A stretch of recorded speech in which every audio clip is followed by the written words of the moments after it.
It's preparing to live stream. Okay. I got it cut, yes. Oh, cute. Last week. Setting up the meeting Like for YouTube. it's shorter. And It's shorter. Yeah, like she cut off like 3 inches. oh my God. Oh my gosh. Look at that. Okay, let's get back over here. So now we're YouTube live. Yay! Maggie, Virginia, Hello, everybody. Shauna. Hi, Betsy's there. Heather's there. Kathleen's there. Hi, everybody. Hi. Are we ready? I think so. Yeah. So, are you ready for the first anniversary party for Little Metal Foxes? Yay! I I'm have so my tea excited. things. I have tea and I have tea cakes and scones. We've got fox finger sandwiches. You guys can see them. Oh my God. Very they're good. so adorable. Okay, I'll hold one up. There we go. The capers will probably fall off the little face. There we go. So they're shaped like little foxes. And the capers, of course, are falling off. So cute. That's okay. There we go. And it's cream cheese and smoked salmon and capers and onions on the inside. 'Cause I wanted them to kind of be foxy colors with brown bread. And then of course we have the foxy cookies. We have the sitting up fox with a little sprinkles on its tail. And then we have a sleeping fox. There it is. Those cookie cutters are so adorable. They really So are. adorable. And then I'm getting a perhaps our set. favorite, The the little unicorn. Eeyore unicorn. So cute. Yeah, There we go. So Okay. nicely done. we have a new cocktail that we'd like to share with everyone. That is the foxtail cocktail. Foxtail. And the foxtail to prepare your foxtail properly, you want to take your strawberries and cut them in half, and you cut a little slot on them so they sit right on the rim of your glass, like so. And then I've got a skewer with a blueberry and a strawberry for his tail on the backside. Rim the glass with the strawberry, and then before you put the strawberries on, and I use a gold sugar rim, which is like a little gold sprinkles on the outside. So that's how you prepare your glass for the foxtail. So, ears, Nose, nose, tail. Yeah. and sugar rim. sugar rim, exactly. And then, You could use a coconut rim, but it seems a little messy. a little messy. And that is Prosecco and blood orange soda. So it gives you that nice red fox color. It Right. is delicious. Ordered If you that. have not tried that combo, So it's good. delicious. And And when what is kind our of Red soda? Expo supposed to be here? When are we getting ours? We're in the mail. Mine hasn't come yet. There's a What kid. kind of soda? Here we go. What was that? You're kind of muffled, Heather, still. What kind of soda? Blood, The blood orange, orange soda. soda. Orange, okay. Mhm. Here, I can put that in chat. Yes. You can put the rest. Blood orange soda and Prosecco. So it makes a nice little mimosa. There we Right. go. Cheers. Cheers. Cheers, Helen. It's a little Cheers. warm tea. No, technically it's a tea. that we're Yeah. having. Yes, We're it's a really having, tea. like, Afternoon. I have a cocktail. decaffeinated tea because it's 10 o'clock at night here. Oh my gosh. Oh, that's so good. Oh, cheers. Cheers. Hi, Karen. Cheers. Cheers to our year. Cheers to our Ooh. year. Mhm. Here's our year. Cheers to our year. Cheers Cheers. to all of you. Cheers to all of you that have supported us this Absolutely. year. Thank you. Thank you. Thank you. So much. Maggie's doing the sign language clapping. Mhm. Oh, good. Mhm. Yay. So, yes, let's get everybody in here. How are we doing? Yay. Helen's admitting them all. Yay There for we Helen. go. Thank you, Yep, Helen. I'm taking care of all the admittance. Awesome. Yay. Well, one of the things that Hello. we really wanted to do, we wanted to get together and really celebrate, because there have been, it's been a rough 14 months, I think, for everyone. And we wanted to have a day that we could celebrate. And this weekend is a great celebration weekend. It's It's the Juneteenth. solstice. It's solstice. It's Father's Day. It's my Comes out of Jill. quarantine. Jill. Coming out of Day. So yeah, we're just going to celebrate anybody's birthday this weekend. We can celebrate that too. So, or this month for that matter. Yay. Heather. Pride week. Pride Month. Week. Yep, absolutely. So yeah, let's just take this opportunity and celebrate and have a good time with friends who we love and cherish and appreciate, and wanted to say thank you to for all of your support this year. And we are so excited that we get to do what we love to do together, and that we get to do it with you all. So I And think we we've can made share it. some awesome new friends, and we really appreciate everybody who's helped us along the way. So thank you very much. Thank you very Yes. much. And we've got 3 special people that we're going to be sharing a little gift with. We have a valedictorian and a couple of salutatorians that are going to be with us. I think I don't know if Sela is going to be joining us today. Let's see. I don't think she was. I think she had was? another commitment. So Okay. Well, we have our 2 salutatorians are Sela, who is in Florence, Montana, and Shauna D'Antonio. Hi, Shauna. Hi. Where are you? Let's see. See that. Share the screen with Should I- Shauna. okay. Should I spotlight her? She's She's got it. She's got it. Oh, she's got it. Yeah. Here, There add you go. spotlight. There we go. There you go. Hi, Shauna. How are you? Good. How are you? Great. Did you get your special gift? I did. Do you have it there? Yes. Do you want to open it? Yeah. Okay. Yay.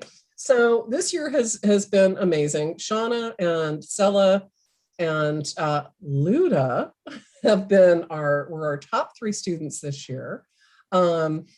Sela and Shauna are our salutatorians, and our valedictorian this year is Luda. So we'd like to say thank you to you 3 very much.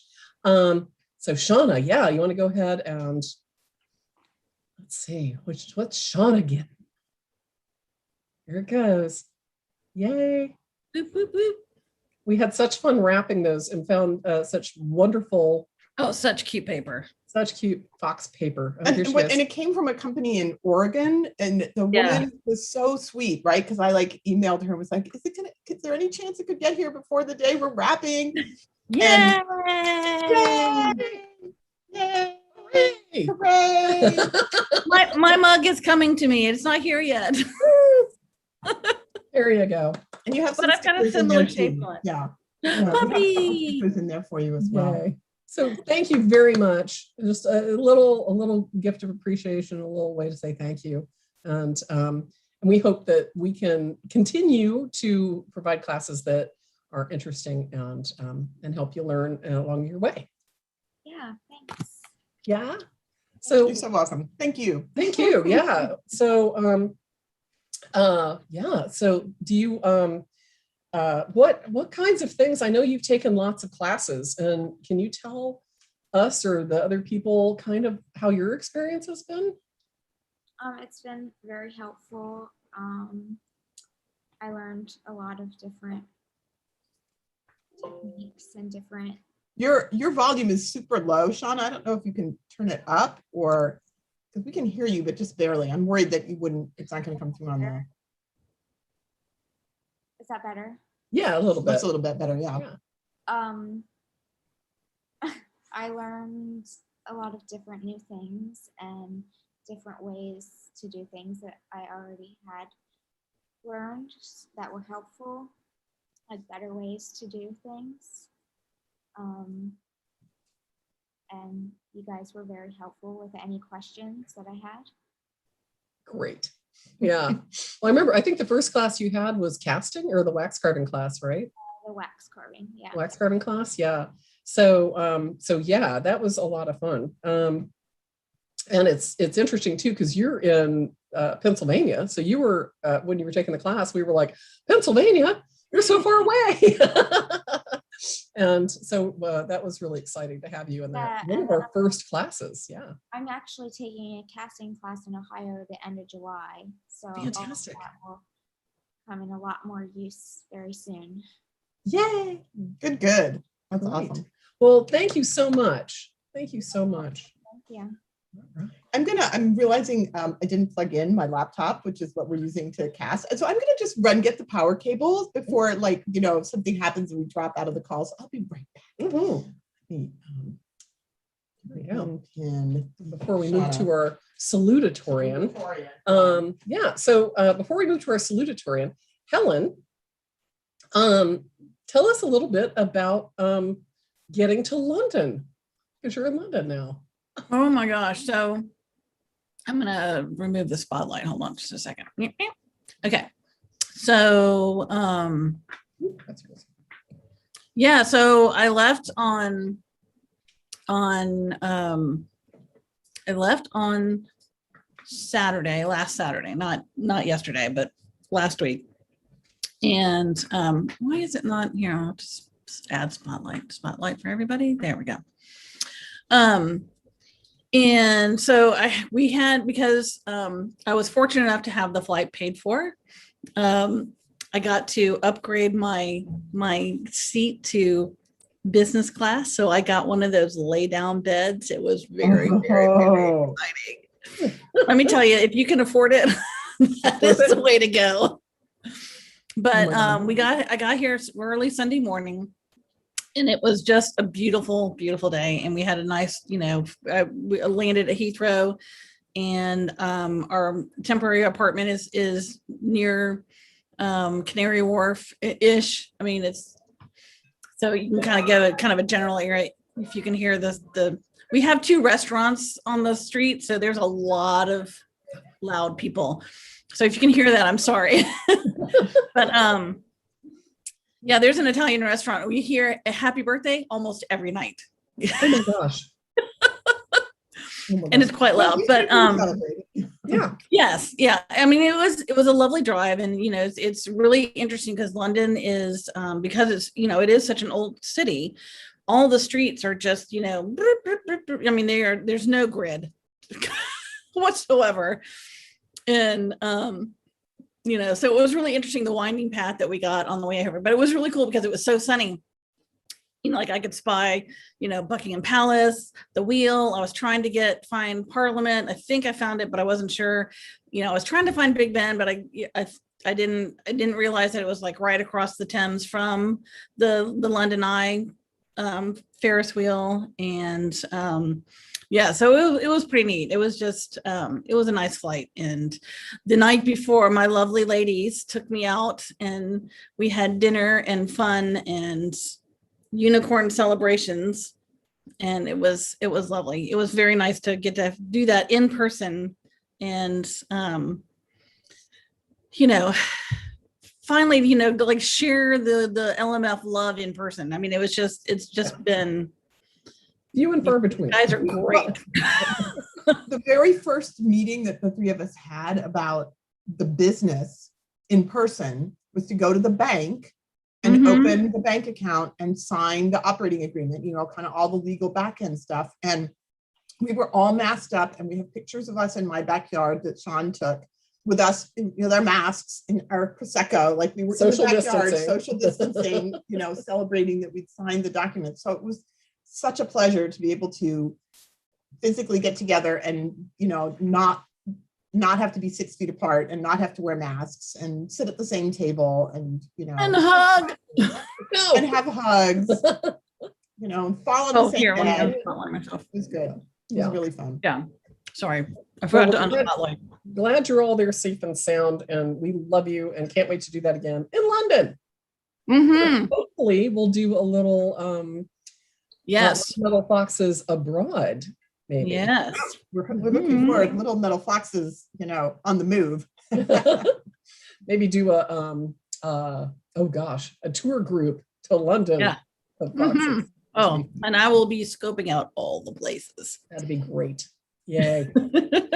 All right. Well, let's move on to our salutatorian. All right, Yeah. we go get Luda spotlighted here. Spotlight. And Luda.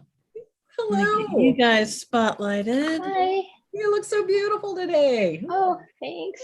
Did you get I'll your haircut? Yeah, I did.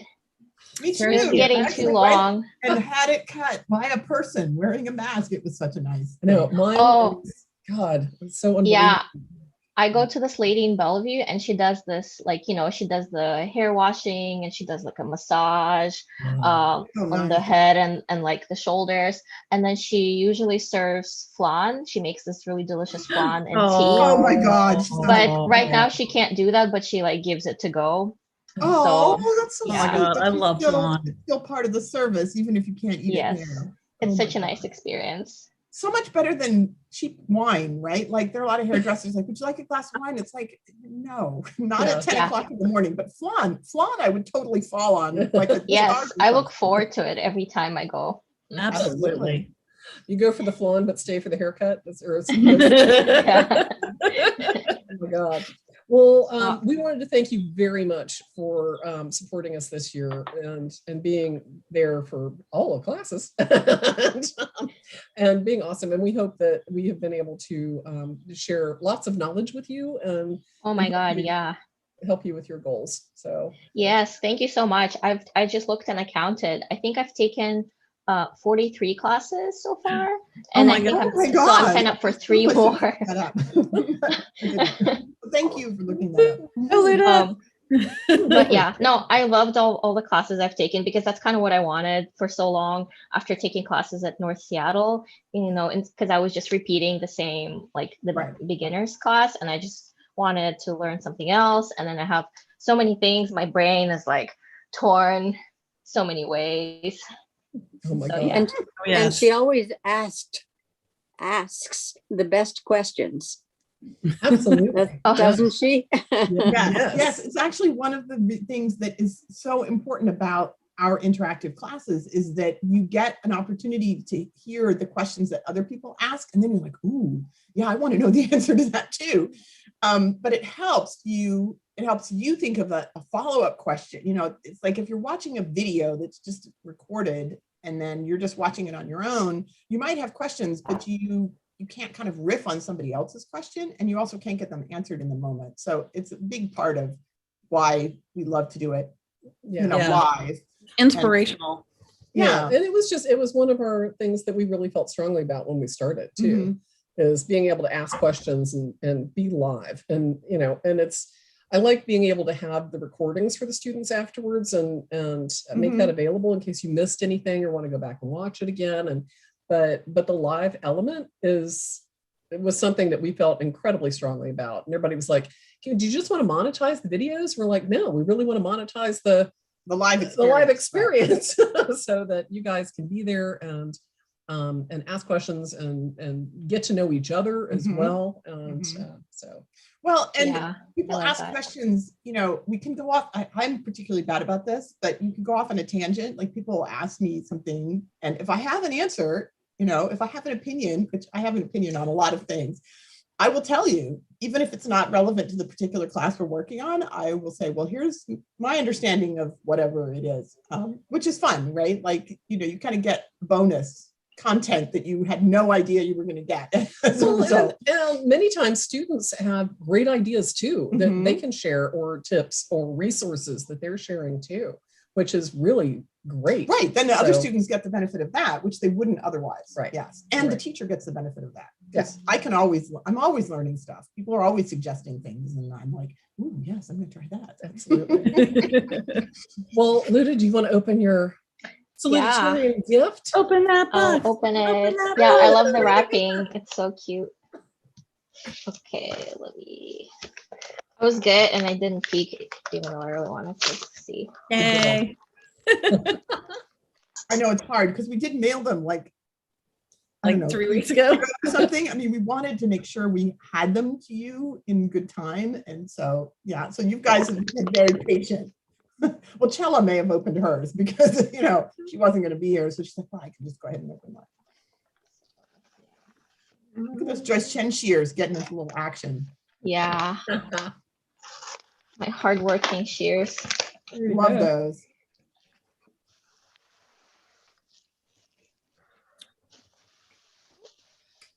Little ASMR. Yay. I know people like that. Thank you so much. It's so cute. Yay! Cheers. Oh, and it has a sticker. Thank you. I love that. Thank you. But And wait, that's two there's more. stickers. But wait, there's more. Yes. Okay, there's a little pouch. Little bonus gift for our valedictorian.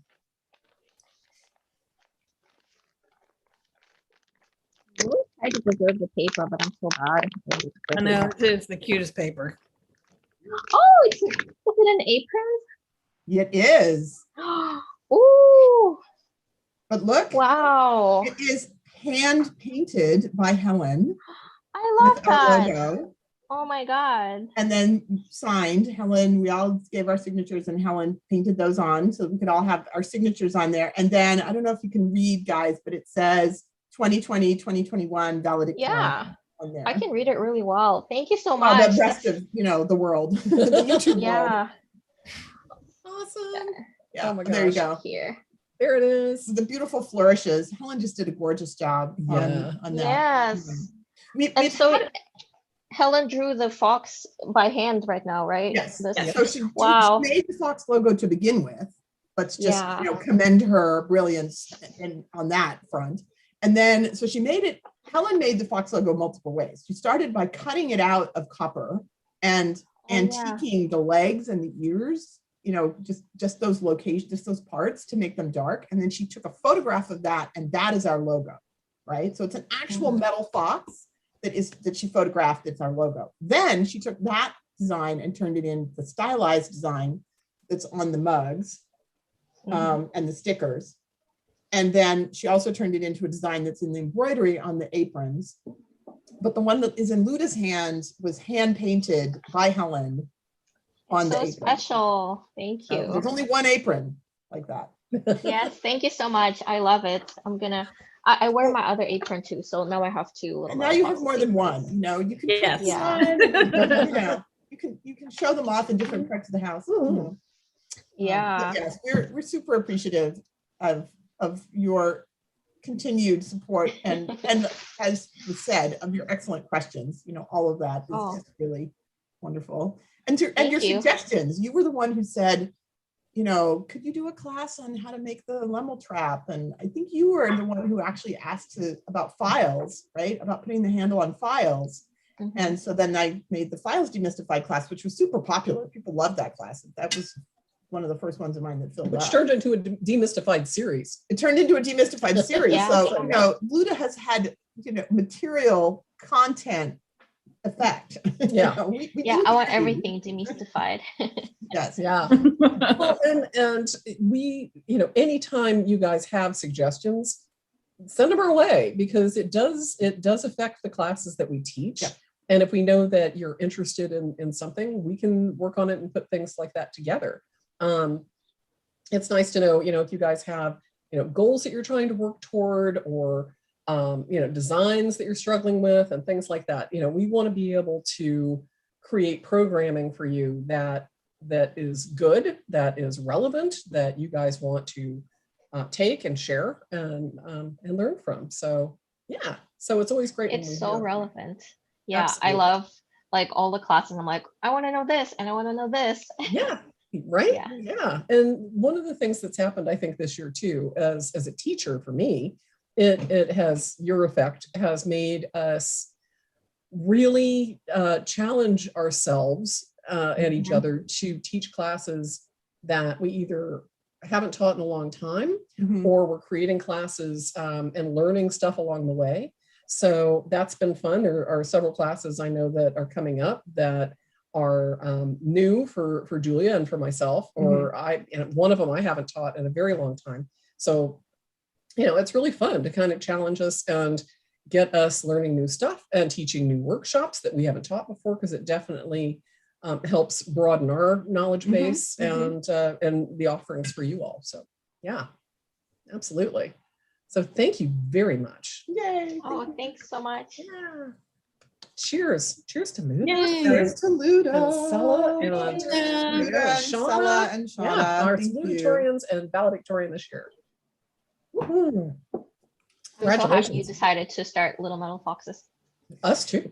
I know. Thank And you. we are continuing on. And people have asked, if this was just a flash in the pan, a COVID-19 thing, and it is not. It actually fits really nicely with some aspects of my own personal interest in teaching, which is trying to be available to teach people who are not physically within driving distance of Seattle, right? So I know one of our students from yesterday who's on the call was commenting that she's in Anacortes. It was like, it is really nice not to have to drive 2 hours to Seattle and then drive 2 hours back home Yeah. to take a class. Well, and especially when we're doing things that are, longer classes that require multiple sometimes sessions. Yeah, multiple Mhm. sessions where people would have to, stay or, and then you're talking, I've had people had to stay in their RVs or get Mhm. motels for places before. Well, and even you guys, fly into town. if you teach Right. like at Bainbridge Island, you Right. usually stayed the night because If I did a Yeah, 2-day just- class at Bainbridge, I Yeah. didn't want to come. I mean, by the time I got to the ferry, got home, got in bed, it's like I'm sleeping for 8 hours and then I'm getting up and doing, it's like, it's stupid. So I would just stay over, but that was a cost to Barn and a cost, to me as well. So yeah, it's nice to be able to just roll out of bed, drink my tea, go into my studio. Yeah. Well, and it's helped us, I think, make our studios more efficient and effective, and mine's certainly cleaner than it used to be. Yeah, no, that doesn't work for me. Mine is such a giant mess because I just kind of like push everything off the screen. And so it's more like a beach shingle in there, right? Like, stuff just washed up on my table. And I Low have to tide. in go the into jewelry low studio. tide in the jewelry studio. I have to go in periodically and sort everything and put things away. And it's gotten pretty bad because the part that you guys see, I try to keep pretty organized, but the part that's off screen, yeah, Something all though. bets are off on that one. Well, we're glad that you guys have been able to use the discounts and the rewards. Heather has something to programs. say. Oh, Heather, yeah, what you got?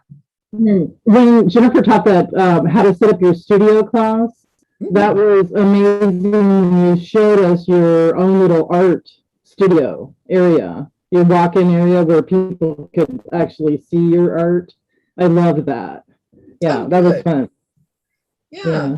Well, I think it's nice too when you get to see other people's studios, and the studio setup classes have been really kind of fun because we've gotten to see each other's studio, not just mine, and I can kind of see, what you guys are working with and how you're setting it up and help you to avoid some problems, and that's important. But we definitely want you guys to feel safe and secure in your own Yes. studios. Yeah. And feel empowered to be able to make stuff in your own studios. I know at Yes. the beginning of this, there were a lot of naysayers that were kind of like, oh, they won't take the advanced classes or they won't take these classes because they don't have the tools and equipment. And I'm like, a lot of them have the tools and equipment. Yeah, and just don't know how to use them or and just- haven't used them, Yeah. So yeah, A lot of people have their torches or are working on collecting things and putting a studio together. And so, yeah, I'm really glad that we could do the studio classes for sure. And I want to continue doing those for other people that are still sort of, trying to figure that part out. But yeah, I love seeing what you guys are doing and where you're doing it and all that. Yeah, So- I want to give a shout out to Alina and Nikki who are actually joining us on YouTube. So, Hey, hi guys. hi. Yes, love you both. Lots of hearts. So yeah, rapidly taking lots of classes and gaining knowledge and doing all kinds of wonderful things. So yeah, hi there. Hi, Heather. There you are. so I was going to ask if anybody has any particular, triumphs they want to share or, challenges that they're working on or things. Let's start with success stories. Let's start with success stories. Well, we can. Yeah. Challenges are good too. We can always- Yeah, we can get to challenges in a minute, but let's celebrate. Yeah. So has anybody had any particular sort of like yay moments this year with doing this? And yeah. I have. Yeah, tell us. Hi, Kathleen. My venting system is beautiful. Oh, excellent. I am Thank so you so happy to much. hear that. I'm going to take a photo of it at some point and show you because it's like a snake. It's long, it's beautiful, it works perfectly. Oh, The big thank old you. box in front of the fan, the whole bit. That Thank makes me so happy. It makes all of us so happy. It makes us so happy. Yeah, do take a picture. We'll share it on our student page because Okay. I think it's important for students to know that it's not just about making the work, but making your studio, Right. someplace that you want to make work. Cheers to that. Yeah, absolutely. Here's the To- safety. To a It safe looks much studio. more professional now. Absolutely. All right. Did you have any other stories that you wanted to share? Well, I'm still struggling in the soldering department, but it is getting better. Great. Yeah, I want to do another solder challenge class. Mhm. Yeah. Yeah, it's- Well, and you know, the thing about soldering is, and granulation and sawing and so much of what we do is that it's about just quietly spending time doing it. You know, not, and if you can do it in under circumstances where you're not feeling pressured, because if you're pressured to like, I've got to get this, the solder joint has to be done now because somebody's coming up and coming in 15 minutes to pick something up, or, you know, it's like none of that is helpful. So you need to like make space for practice. It's sort of like yoga, Yeah. soldering yoga. Yeah. Start in the morning by making some rings, you know. Right. And Seconds. you know, just, you know, you know, get in a kind of quiet meditative space and do the practice, because that's the only way that you're going to get better. And this is a huge part of what is working with the online classes, in my opinion, because people are working in their own studios. Because before, if I was teaching at North or teaching at Pratt or teaching somewhere else, they would come in and use the facilities there, and then they couldn't or wouldn't do stuff at home. They'd only do stuff in this intermittent way at the venue. And so they didn't have a chance to really kind of make a daily practice out of it, or every other day kind of practice, and have a chance to get good, right? It's like when you learn to drive, you didn't drive once every 3 weeks, right? You kind of drove on the regular every few days or every day. You know, your mom would let you drive to the store and you know, get a little bit of practice. And then you got to the point where you were driving all the time. That's what you want with soldering and sawing and all these things, is having it be a regular practice.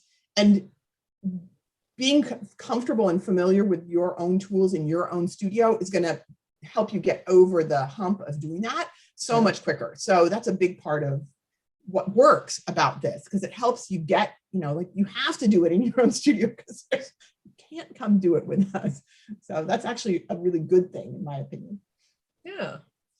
Yeah. Anybody else got some stories or questions or shout outs, or what do you got?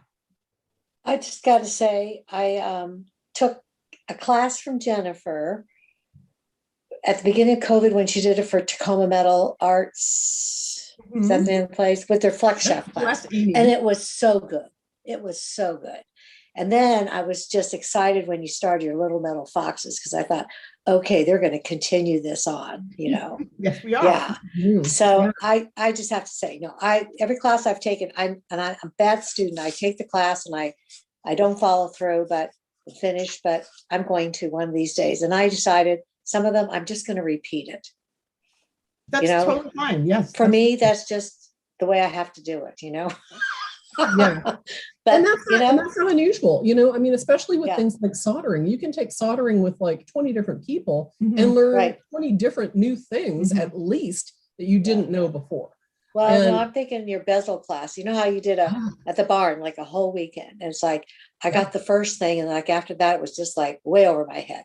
Now that I know more, right? 2 years Mhm. later, now I need to take, and I love it. You've got Exactly. individual, you know, one thing, one night each week. Yeah. Yeah. So, and I love it when you repeat, like, just don't do the class once, because some of us can't get in there that day. Right. It's like, Yeah. offer it, keep offering it. And that's what I love, is that the variety. You know, it's just great. You can't get it the first time, you're going to get, you don't have to wait for it. I don't have to wait for you to come to barn or something, you know? Right. Yeah. Yeah. No, it's great. Yes, exactly. Yeah. Yeah. Well, and what you said too about Tacoma Metal Art Studio, Amy Reeves, the week that we went into shutdown,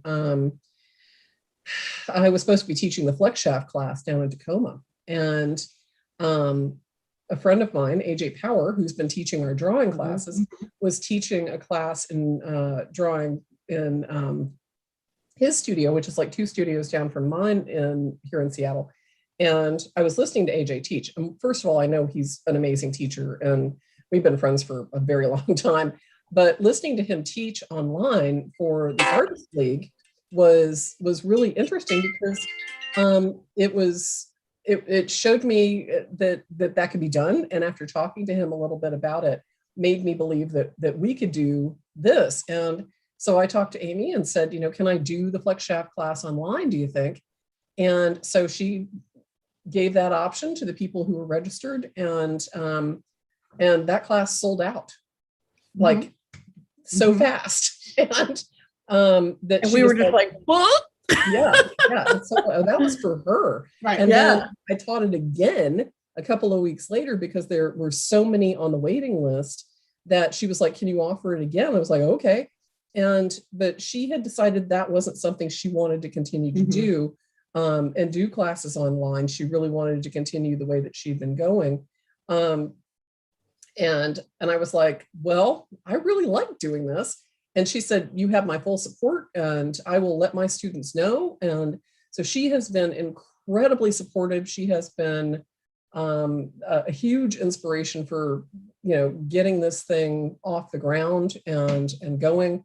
So yeah, huge shout out and lots of love to Tacoma Metal Art Studio. And, once things start to sort of open up and become a lot more comfortable, I highly recommend classes at Tacoma Metal Art Studio. It's a wonderful facility. Amy has brilliant people that come in and teach there, and she's got a great little mercantile in the front. She's a vendor for Euro tools, and so she's got a great little shop and is just absolutely awesome. So yeah, huge shout out to them. We love TMAC. We love Amy and her husband Anthony. They've been awfully Congratulations, happy anniversary. I've got to go. My company's here for Father's Day, but I'm glad I made a little bit. Thank you, Karen, Okay, so much see you for later. being part of the Little Middle Foxes group. Bye. I Hey, love Heather- yeah. Heather's got something to say. She's got her hand up. Heather, talk to us. When I started taking your ring settings, the stone settings, that was really eye-opening. It was great because I had done all this, flex shaft and which was great. I learned a lot from you. And I had done a lot of lapidary before. And then I was able to take some of my stones and put them into the rings. And I was like, yes. Perfect. So that was really fun. I learned a lot from just the flesh mount settings. I was so impressed with the variation of knowledge that came out of that one class. Yeah, that's great. Yeah, that's one of the things I think we found that's really kind of fun is that is being able to share like all those little inside secrets, and being in our own studios teaching you makes it so that we can show you all those little tips and tricks and things. Sometimes when we're teaching in somebody else's studio, it's kind of like cooking in somebody else's kitchen, you know? And when we're doing it, you don't always have because Jennifer's like, oh, but if I were in my home studio, I could show you this tool, but I didn't bring it. And now, you can so see I can be like, oh, well, that is a so-and-so. Right. Let me show you.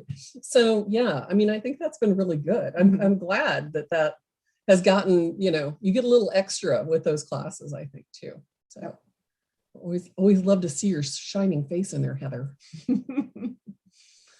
Yeah. Who else is out there? Can I jump in? Yeah. Well, to kind of carry on with what you were just talking about. Well, first of all, being in LA, which, we should have so many facilities here and everything, and we don't. Yeah. So, shout out to the South Side.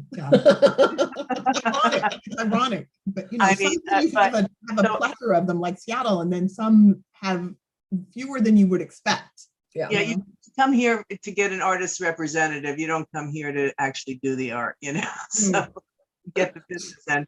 But also it's very nice not having those of us who, are used to using our own tools. We don't have to lug them anywhere. And, so oh my God, yes. We know where they are.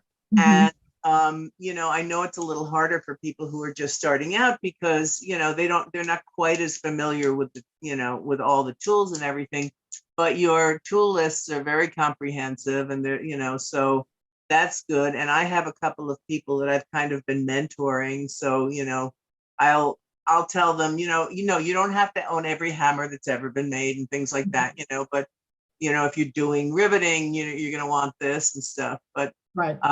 I've just really loved these classes because, I don't know that they ever really get up there and have the opportunity to study with you guys. And I really haven't, I've loved the classes, and I've been making jewelry since before, the dawn of time. And I still learn something every class because you get a different perspective, not Mhm. only on the technical part, but also on the artistic part. Mhm, mhm. So it's really helped get me through a lot of this stuff. So thank you very much and congratulations. Well, Thank you. Thank you. And you've been great about, giving us feedback too, which is wonderful. We need to know, like, when links are broken and things aren't working and, that kind of stuff. And you've been super Yep, helpful. and we in can that. fix them. And then we can fix them. I was going to say, kind of continuing on from Betsy's comment about the supply list, that the supply list are also one of the things that we were really clear that we didn't want that information behind a paywall, because I find it really irritating when I go to sign up for a class, and then after I've paid money and signed up for a class, then I'm sent a list of $300 worth of supplies that I need for the class, and it's like I needed that to make this decision about the class in advance. Yeah. So I want, we've been all really clear about that we want to be open about what is required to do a particular thing, and Or then even recommended, just, sometimes I Yeah. have things like, this is what I'm going to be using to do this, but this isn't what you have to have. You Right. can have other things. And, I think, Betsy, what you were saying too about, not having to have all the hammers, you don't. you just need to have a hammer that's going to work for what you're doing, and sometimes if that's a claw hammer from, Home Depot, Yeah. so be it. If it's Yeah. a rock tied to a stick, Yeah, Good for learn the you. process, and then you can up your equipment as you go along. Exactly. But Exactly. if you don't know the exactly. process, you don't even know what you're going to be needing. Right. So, so you go by the supply list, you get what's suggested or recommended, and then and you get one, and then Mhm. go on from there and buy your other 47. So Yeah. that's great. Yeah. Thank Well, you. and the thing about having that available is that it acts as a resource that, you've got links to the tools and equipment, Mhm. and if you need them, if you don't, you can get them now, get them later, don't get them at all if you don't want to. But I think for some people who are, like you said, just starting out, it can be really overwhelming and intimidating when you sign up for a class and they're like, oh, here, now go get all this before next week. And you're like, what? I didn't realize there was going to be, $300 worth of stuff that I'd have to have. And then you end up using half of it on some of those, some of those pages, or you already have some of those tools and didn't know, or you get a kit that's delivered to you with stuff you've already have or may not ever use. Right. And we didn't want to do that. Right. We wanted to make it so that you guys could customize it for what you need for your own studio. Mhm. And that was a very deliberate choice. And we've been very, very thankful of people like Peppy Tools in Rio Grande and Lion Punch Forge for being very supportive on that end Mhm. and helping us out quite a lot. Not only with, things like discounts, but, introducing us to Chris Anderson from Lion Punch Forge, and who's become a very good friend over the year. And and introducing us to more people and bringing Mhm. people into the classes. So the tool element alone of what we're doing, I think, is really important. I mean, I think a lot of us are tool collectors. Or Just tool a bit. junkie. Tool junkies, yeah. Yeah. So, Yeah. I mean, everything has its stuff, right? I also knit. And so, like you can spend a lot of money on knitting needles of the various types and stripes. But I swear to God, I think jewelry making it's one of the most expensive ones to get started in, because there just is so much, right? There's so many different directions you can go. And if you are doing multiple different kinds of techniques, you can quickly, like, if you're doing forging and forming, for example, you can end up with a lot of money in hammers and stakes, anvils and yeah. And you can't tell me I don't need all 117 hammers that I And have. I'm not gonna, because All right. you do, Thank you right? very Like much. I've seen Ruben Corwin's spacing punches, and Yeah. she uses them all. absolutely. Yeah, But, absolutely. and just a reminder again, this is a area of artistic practice that's been around for 10, 20,000 years, Mhm. and they weren't able to just jump Place an on, order from yeah, Rio Grande. type it out, send the papyrus to Rio and say, I need a list of things, and have it in 2 days. Yeah. It just didn't work that way. So, you work with what you have around Right. you, and you work with what you have. And if you can, change a tool or make a tool and, get what you need to do the thing you need to do, hooray, And we're always happy to answer questions, right? If you have questions about something on the supply list, you're like, do I really need X, right?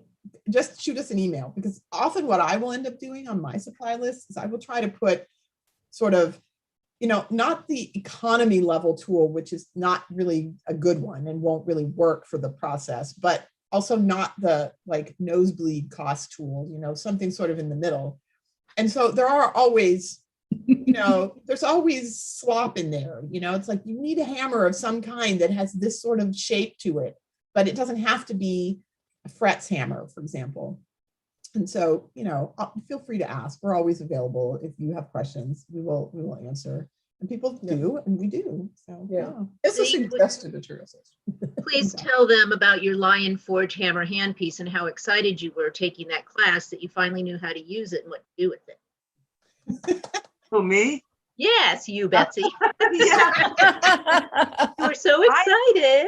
I got it when it first came out, and I tried it, and with varying amounts of success and stuff like that. And then there's a class, and it's like, oh yay! so With now Chris. with Chris, with the inventor, right? Yeah, great. He should meet Robert Lopez, because I think they're the same person. I've never seen them together. But Yeah. Oh my God.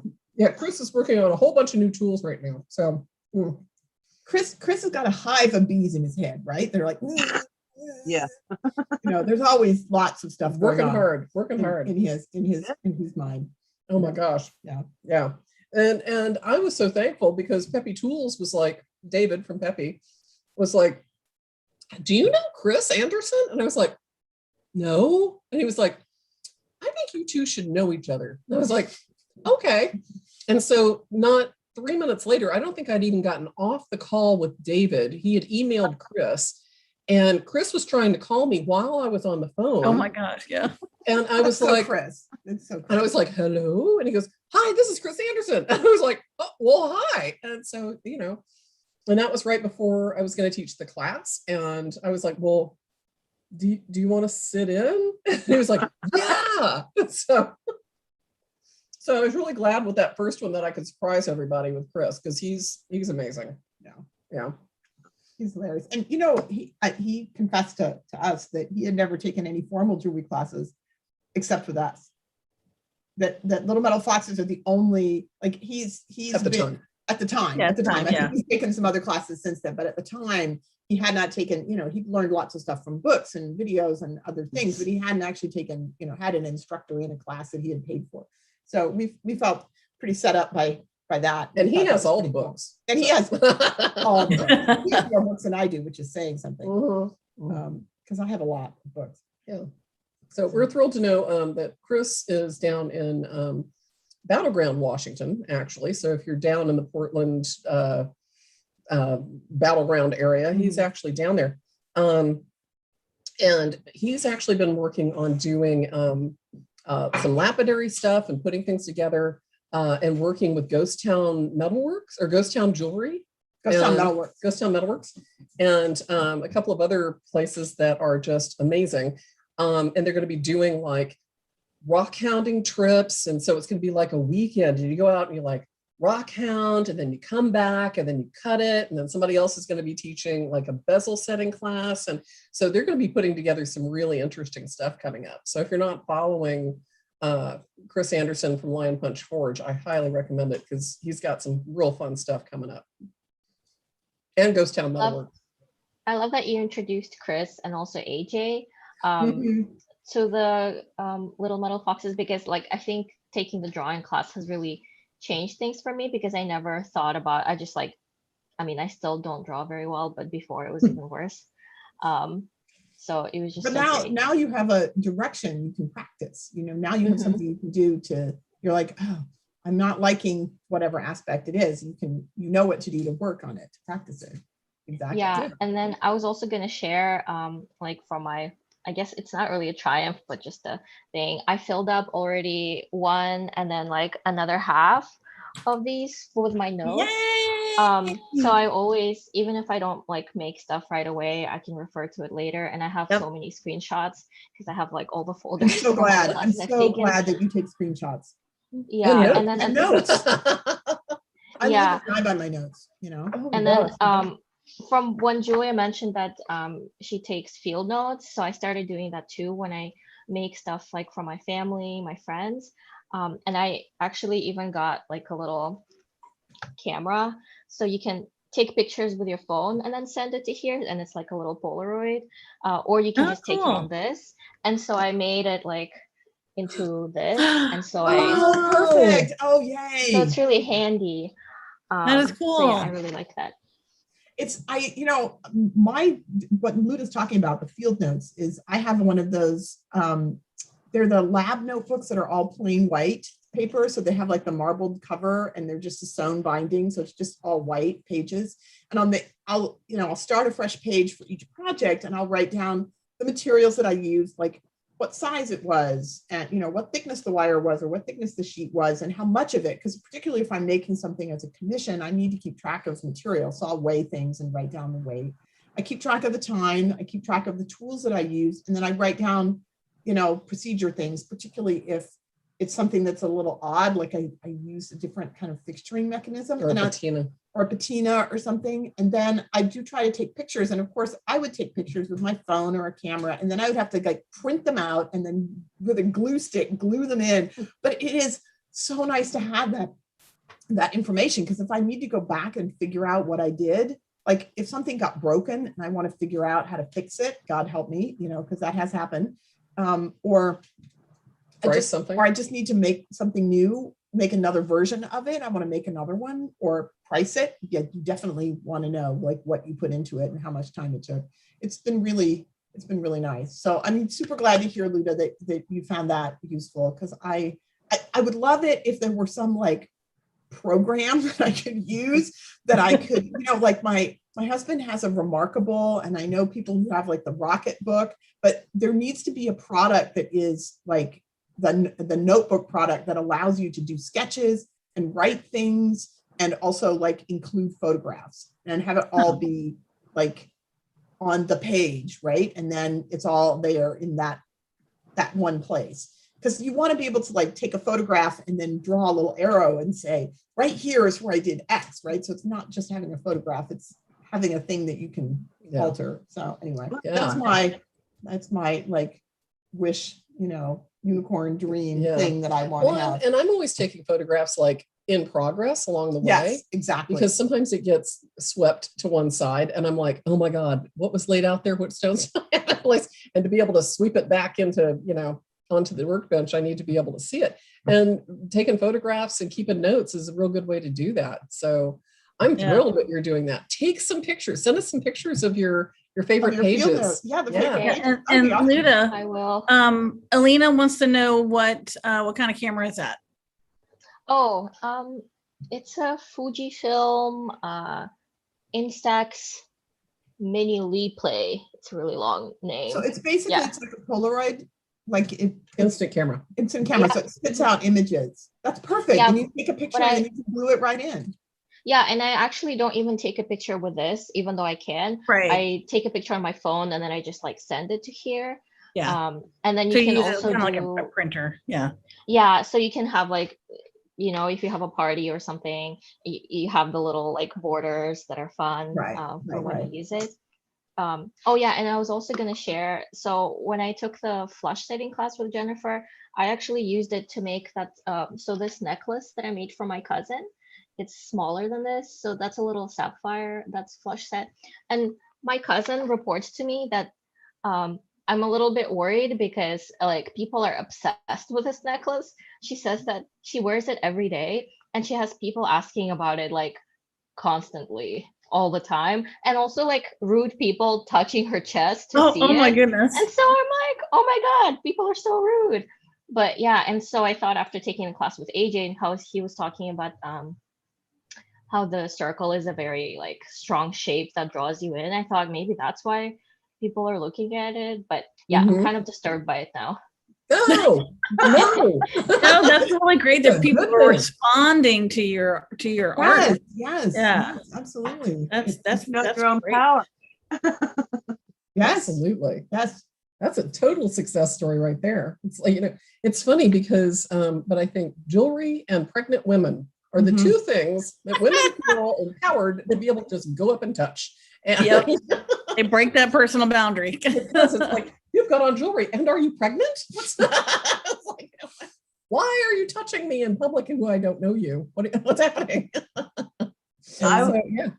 I'd like to add something else. As a student, I want to thank you guys because you've been extremely attentive and considerate about not only, a response, but a prompt response to any questions. All of you, Helen, and you guys, whether it's in class or whether it's a glitch in the system or whatever. I mean, I know you've found ways to reach me if I thought I wasn't reachable and stuff like that. So I want to thank you guys for all of that because that's really that's the sign of a great organization. That they take care of their customers, clients, students, whatever. So Thank you, Betsy. Thank you. Yeah. Well, That means a lot to us. Yeah, and I have to say, just echoing what Julia said earlier, it's some of the efforts with helping you out and letting us know that there are problems have made the website better, have made our communications better, because we have found new ways to do things to solve problems. And so it's made definitely, I mean, we went through, poor Helen, God bless you, went through 2 entire website designs before we landed on the one we're on now. And putting that together. 2 shopping carts. And trying to get more things, than one rewards program. Oh my God, all the apps that go along with it. Figuring out how to do all the classes. I was like, isn't there a way that we could just, because sending out all the links to the YouTube is just such a pain and people are losing them. Is there not a way we can just do that on the website? It seems like, and Helen was like, hold on, and being able to, solve that problem for people like you, Betsy, who was like, I don't see the link, I didn't get the forward for the video or, and there were other people that were like, I didn't see do you have the link for the video? And we're like, oh my gosh, there's got to be a way that they can find it in one place and it's easy for everybody. And being able to do that, I think, on the website where you guys can click into your account and see everything at once, that's just one example of that kind of problem solving that we had to go through this year to get. Well, I've got lots of other problems, so if you guys want to hang around afterwards. Or you can just shoot an email. But I'd like to say your joy and your enthusiasm is really contagious. And it's so nice to have that personalization and how you set it up. It's very thoughtful. And not everybody has that opportunity to do that. You play off of each other. You're a good threesome working together. And, you have so much knowledge between all of you. It's just really nice to see nice people. And you're not cranky, angry teachers that want you to do it a certain way and only a certain way. And, sometimes you get that attitude with people and you guys are so accepting and forgiving of everything. So thank you. Well, there isn't any one right way to do it. And the teachers who tried it, I mean, in my other job, I'm a math and sciences tutor, academic tutor. And, so I run into high school teachers who are like, this is the way it has to be. And it's like, well, does it? There's a lot of different ways to skin a cat. So, nothing personal, Lizzie. Nothing personal. Yes, my cat is like trying to get in the middle of things. She's like right off camera, right here.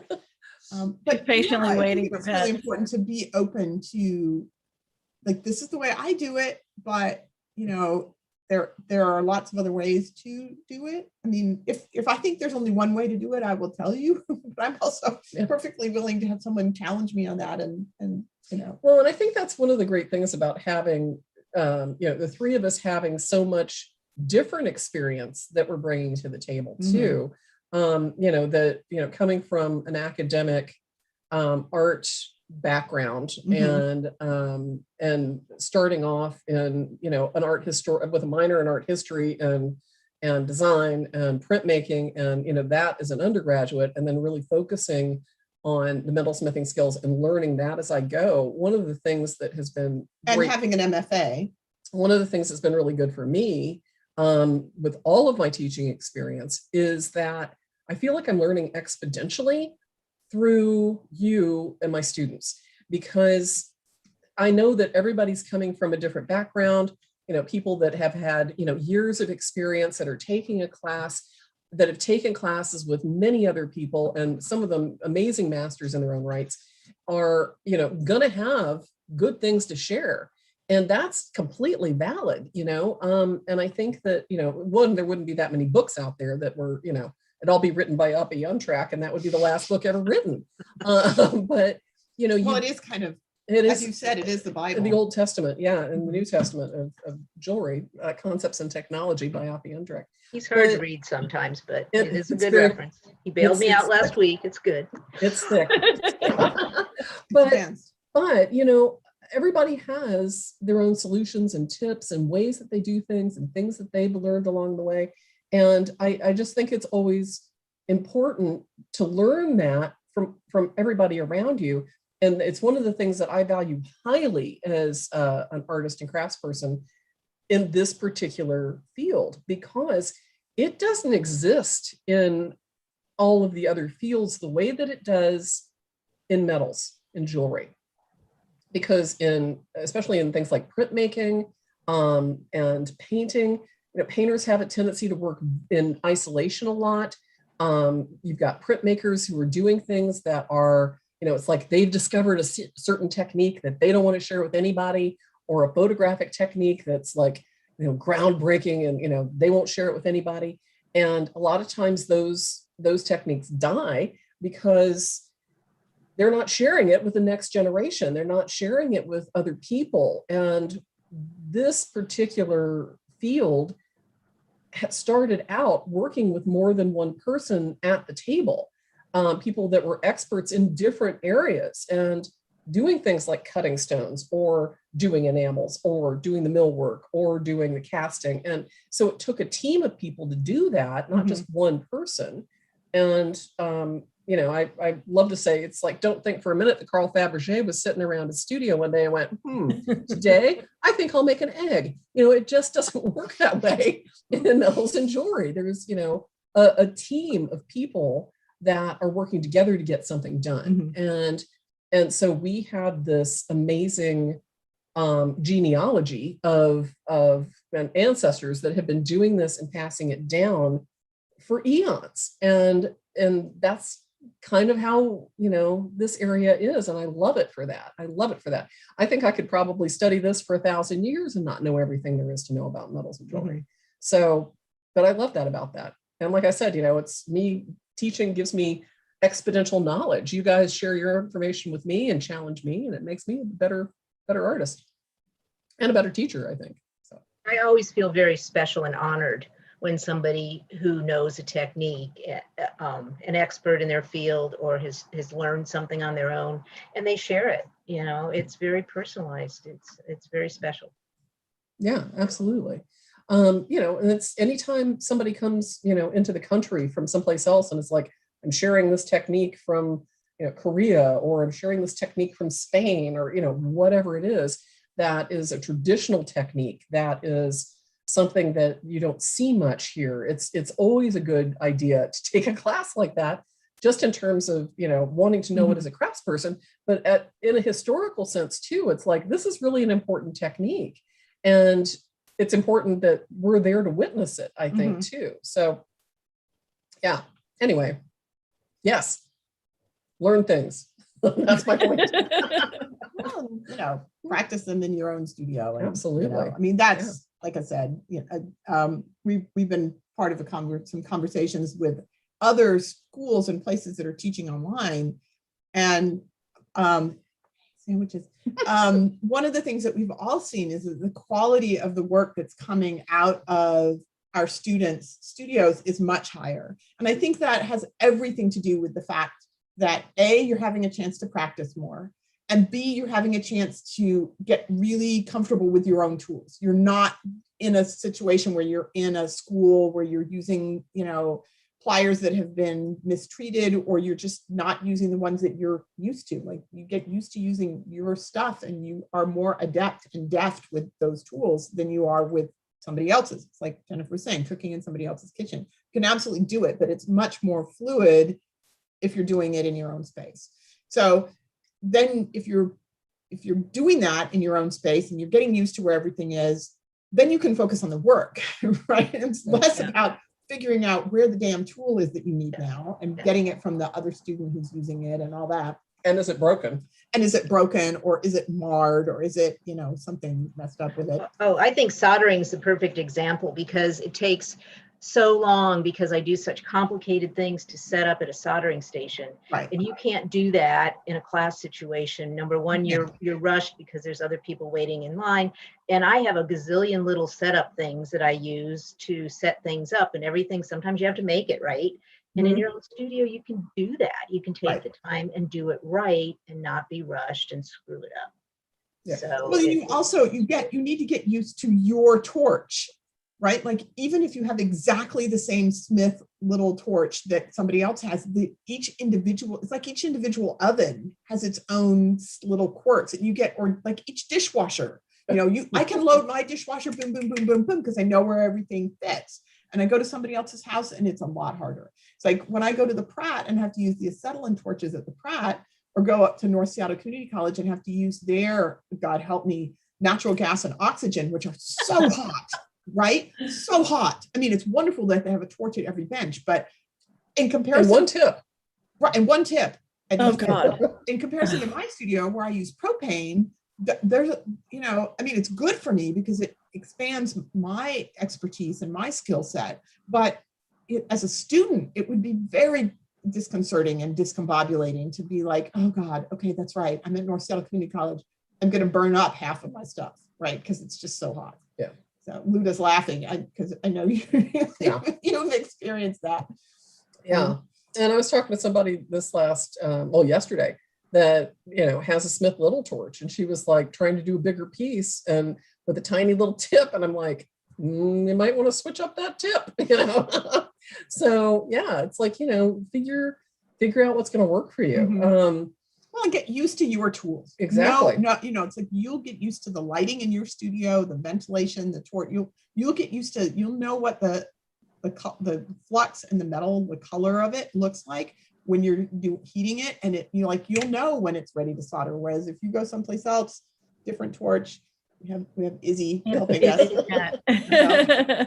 It's just harder. It's just another barrier is all. It's like getting to know your torch just removes a barrier, and it makes it possible for you to do a better job with your work. Well, and it's interesting when I get the question, it's like, you know, what torch do I need? It's like, well, you know, what are you doing? I've been using butane solely in my house since the Northridge earthquake, when everything fell on my propane and oxygen tanks and scared the hell out of me. Oh my goodness. So when I'm in my own studio, I have 5 different sizes of butane torches, and I can even cast, I can even do some casting with it because I'm used to those torches. Now, granted, I can't do everything. I know what my limitations are, and I know where to go to borrow somebody's propane oxy torch or something like that. But it's nice, you know, that,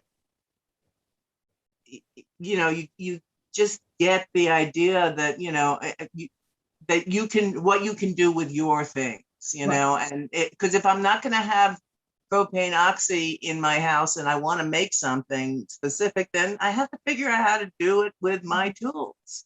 Yeah. And you have enough knowledge of your torches and your expertise that you know when the limitation is that you don't have the right size torch, and when the limitation is that you don't know the technique, right? Right. And a newbie, somebody who's brand new to this, They don't- doesn't know, is it me or the torch, right? I know. So And here's, even some more experienced people, if they go to a different type of torch, they don't know. they don't know, Yeah. exactly. Well, and That's it's, what you know, awesome about I using grew up torch working stuff. on an acetylene torch, you know, all through college, and then all through when I was teaching at SCAD, and that's what I have in my own studio. And I was like, what is this Smith Little torch thing? And I was like, oh, well, that's crazy. And I can do any of those solderings with my acetylene air torch Right. and know what its limitations are, know what the different torch tip sizes will do, know how to turn the pressure up and down, and I know that torch. And if I go to Pratt, that same sort of type of torch is a completely different thing, because the regulator doesn't have the same feel, the knobs don't have the same feel, the tips are never quite the same, you know, and so knowing. Yeah, and you've got a different torch at work too. Yeah, and I have, the hydrogen torch, the water torch at work, which is a whole other animal. And yeah, so it's you But know, I like you depend, you know, you rely more on the process. You know, when you're teaching somebody who's more of a beginner student, if they already have, I mean, I know the question, you know, what kind of torch do I get? It's like, you know, who knows? But if you know the principles of soldering, and if you know what the metal's going to do, you know what the flux does, you know what the solder is going to do, you can pretty much, you know, use whatever you have and get used to your own equipment. And so, you know, I appreciate that when you teach enough process, and it's not just, this is what you have to do with the torch. It's not the torch, you know, it's knowing what you're going to do between the torch and metal. Yeah, And knowing your heat. so that's great. Thank you. Well, and there are some limitations, right? So, you know, for everything, for the granulation class, for example, you have got to have a torch that allows you to adjust on some level the amount of oxygen you're getting. So you can get a reducing flame. So, you know, your classic propane plumber's torch that just has an, you know, it's basically on and off. You can do it, but it's much harder. You really have to know what you're doing. Whereas, you know, any torch that has gas and oxygen, you can adjust. And even the Orca torch, you know, that's what I use. And I use that quite successfully because it has enough of an adjustment. But you have to know what you're trying to achieve. So, you know, what are you trying to just do? knowing your heat. I mean, whether you're doing, you know, granulation in a kiln or with a torch or with a mouth pipe or whatever. You can do granulation in a kiln. What? Yeah. You started in a kiln. So basically what you do is you use a trinket. No, don't give away the, don't just say yes. No, I'm not saying, I mean, like, don't give away the cow. No, it's fine. Internet canes has a wonderful little video. Wrestle her to the ground. No. I'm getting a bill later. But yeah, I mean, it is true. Go ahead. You can use a trinket kiln to heat it from underneath. Oh, you're not talking about a glass kiln or a nylon kiln. Right. Like that. Okay. You start the process with a little beehive trinket kiln, and you still have to come in on top of the torch. It just saves you having to, you know, the way I teach it, you have to reheat every time. Yeah. But yeah, I mean, but this is also, you know, I mean, the Etruscans were doing this without.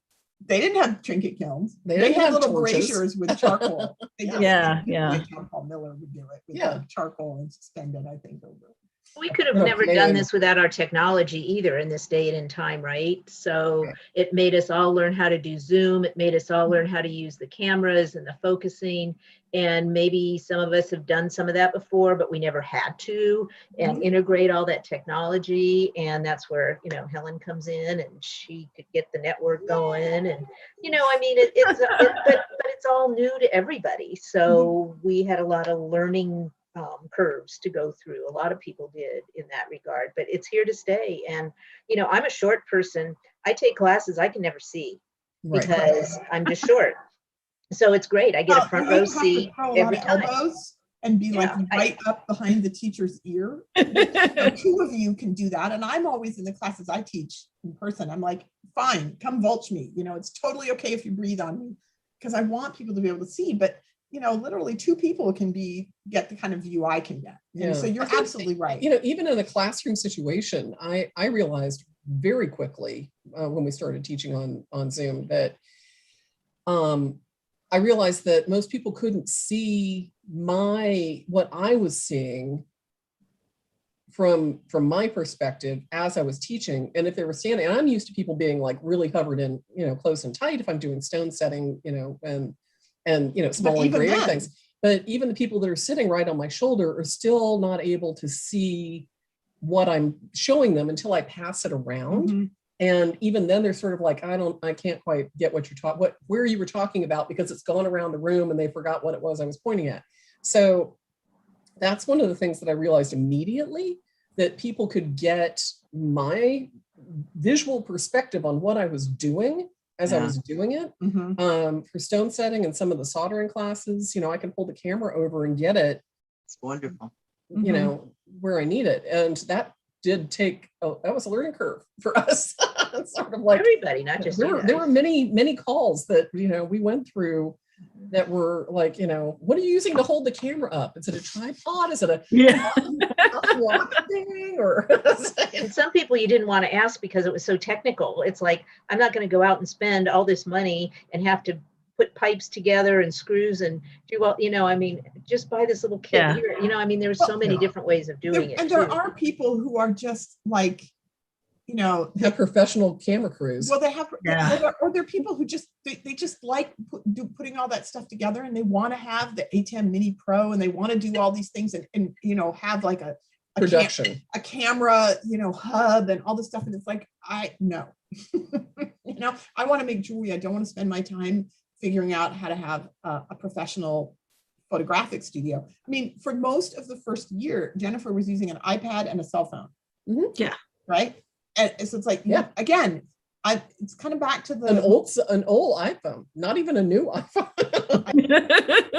Back to my shoebox studio thing about you can make professional quality jewelry with the tools that fit in a large shoebox, right? You don't need all these gizmos. What you need is knowledge.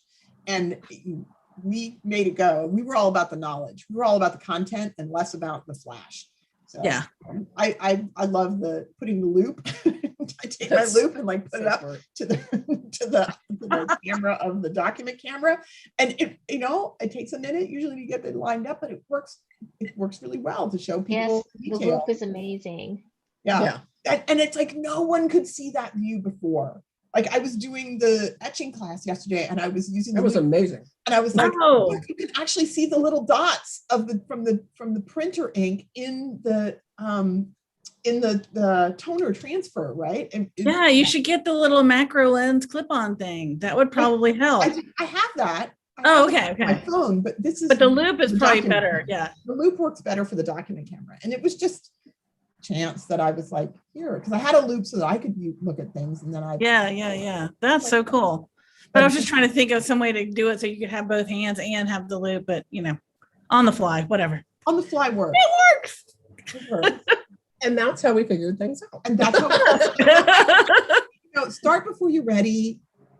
Just try it and then pivot has been, and always answer all your emails, right? Answer every student question thoroughly and promptly.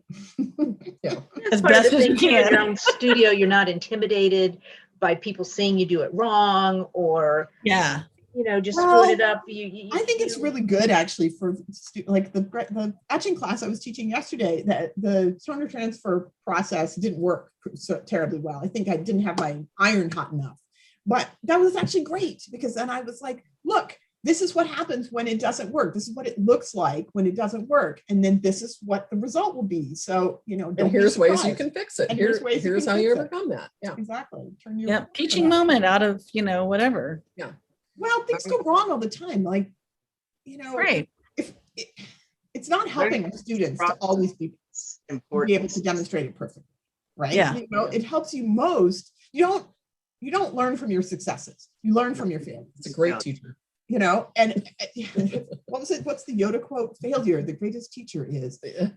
Because if you always succeed, you don't know what can go wrong, and then you don't know how to fix it. So you actually learn more from things going wrong than you do from things going well. right. I'm pushing the boundaries and seeing, what can this tool take? What can this design take? What are the what's the, how far can I bend it before it's going to break? Oops. Yeah, and then how do I Not fix it that if it far. does? And, Right. those kinds of things, especially with what we do, I think is really important because, that's where you're sort of figuring stuff out. And Mhm. not everybody's making the same thing all the time. Mm-mm. So, And also to you know. let the less experienced students know that, even the instructors aren't getting it right every single time. That is so important. It is so important. Not it's so to be- intimidating to Yeah. students. I mean, Exactly. if students, You're just going to go and make a perfect piece every time, and they're going to have to play catch up. And the thing is, I mean, I've taken Oh, some God. classes where a teacher has burnt a bezel. So what? But this is what you do when you do that. I Right. mean, it's so that's really good to see too. And it's Yeah. real time, and you don't gloss over your mistakes. You say, okay, this is a mistake, so now we turn it into an opportunity. And yeah, that's what you do. Or this is unrecoverable, right? Yeah, Like if it's start over. unrecoverable, it's Yeah. like, okay, this is where you So take stop casting trying to class. fix it. Takes less time to just make a new one than to start over. than to it's all fix it. recyclable. It's all Exactly. recycled. Put it in All the scrap recyclable. bin. Yeah. And that's when the Okay. notebook comes in handy, because my notebook is full, do not do this. Yeah. Try it this way, don't do that, Don't do it's that. don't do this, don't do that. It's full of all those kinds of things. What's the story from Thomas Edison when one of the reporters was like, I heard you failed at making the light bulb like 3,000 times. And he goes, oh no, I learned how to not make a light bulb 3,000 times. Yep. Right. Yeah. Exactly. It's, the things that you learn from not doing things right the first time teaches you, when you touch a stove the first time, you're like, oh yeah, okay, no, don't do that. That's not You might good. want to do it on another project. So you've Exactly. taken your notes and it's screwed up in that one instance, but you need that technique or that problem solved for something else. So Whatever result, it yeah. does come around eventually. It Yeah. does. Well, and I love having like beginning classes where they're like, one of the students is over there like, oh no, I've melted it. And I'm like, that's an advanced technique in casting. You're not taking casting yet. You can't, hold off. I realize you want to get ahead and all, but just, we need to back up before you start, melting metal for casting. Let's start with a bezel. They're like, it's just, it's a thing you need to know how to do. You need to know how to melt metal. You need to know what the parameters are. So is it a mistake? Did you invest some time? Yeah. Are the metals recoverable? Yeah. The only thing you're losing is some time. And, we've got a limited amount of that from every now and then. But, when you're in a classroom where there's, a time clock and, you're trying to beat the other students to get things set up. But, it's just, you're always absorbing that information, so yeah. Failure's a great teacher. Yes. Failure is the greatest teacher is. I've failed lots. That's why we're so smart. Exactly. It's not about not failing. It's about recovering from failing. Really, is what it is. Because we're always going to fail. There are always going to be things that are going to go wrong. And then it's like, okay, well, Do you give up or do you, do you figure learn something how to else fix it? out? Yeah, Yeah. exactly. So I've got plenty of pieces that were, I keep my scrap box around for a long time because they're pieces that I'm like, I love what I was doing. I love the texture that's on it. I like something about it. And I'll probably use it for something else at some point, because of that. But yeah, I always know that I can either reuse something or find a new way to do it or recycle it. In Massac, we're going to have we do monthly challenges now. And one of our challenges is going to be a scrap box challenge where That's a you good go one. into your scrap box. And there's so many things you can do with whatever's in there, right? Yeah.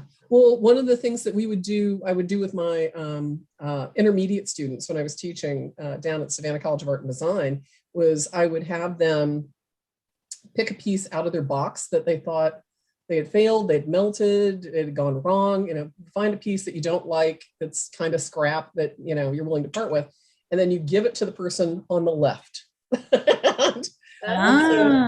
that piece, you have a piece that goes, to the next person who has zero emotional attachment to it.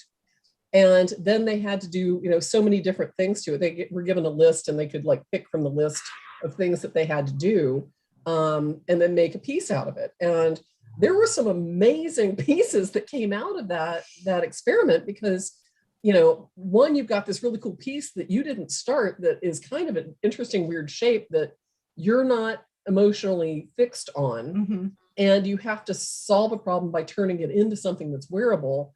And the solutions were just absolutely brilliant. And then the person that owned the piece originally was like, do we get that back? Ken has. Goes to that person, you gave it away. Yeah, it's like you got one from the person on your right. Yeah. you know. But it also shows you the value of those pieces, because you can't see it sometimes in your own eyes. You can see it from somebody else's perspective, you know? Yeah, because you had this idea of what it was supposed to be. Mhm. Right, And and that's getting in your Gotta way. let that go and turn it into something else. Yeah. That's what Tegan did. Tegan Wallace, I mean, she turned 40, I think. Because she kind of would draw with metal, right? She wouldn't sketch things. She would just sort of work out her ideas with metal.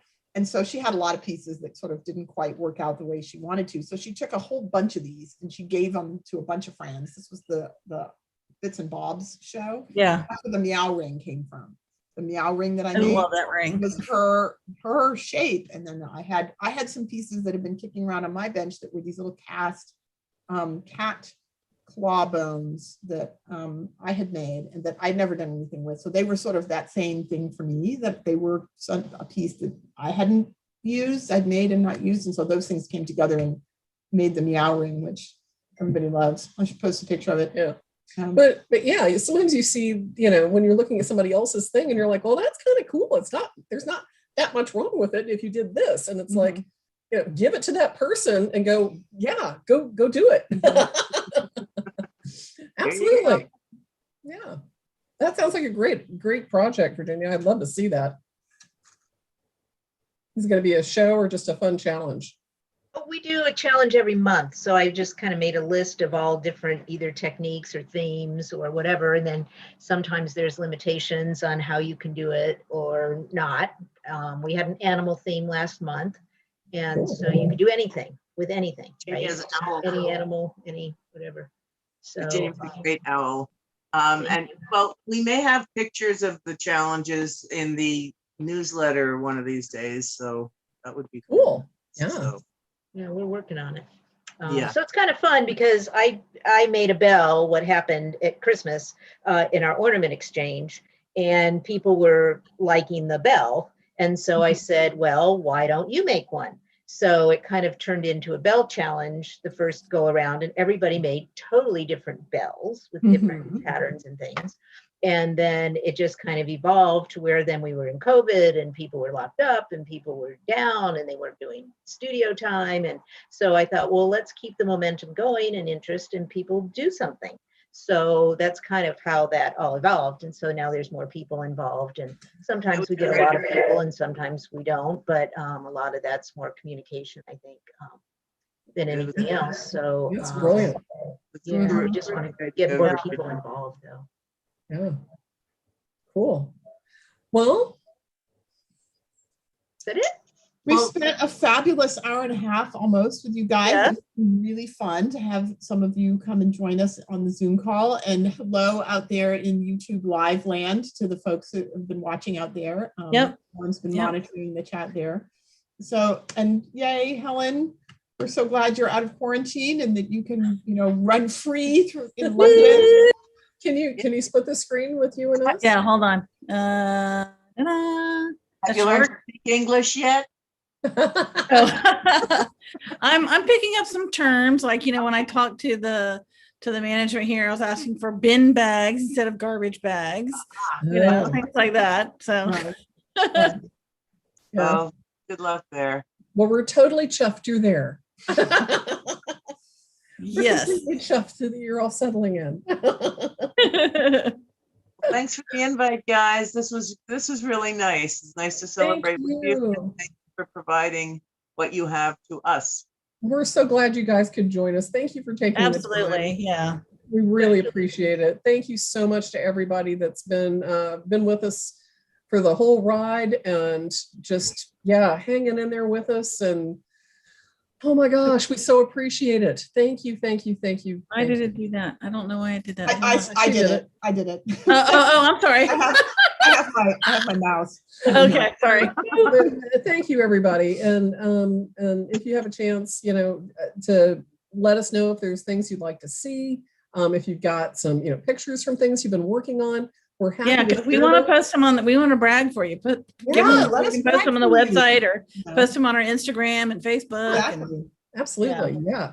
And yeah, if you post something on Instagram or Facebook or something, tag us so we can see it, Mhm. because we'd love to share it too. Yep. But yeah, we're thrilled that we've been together for this year with each other and with you.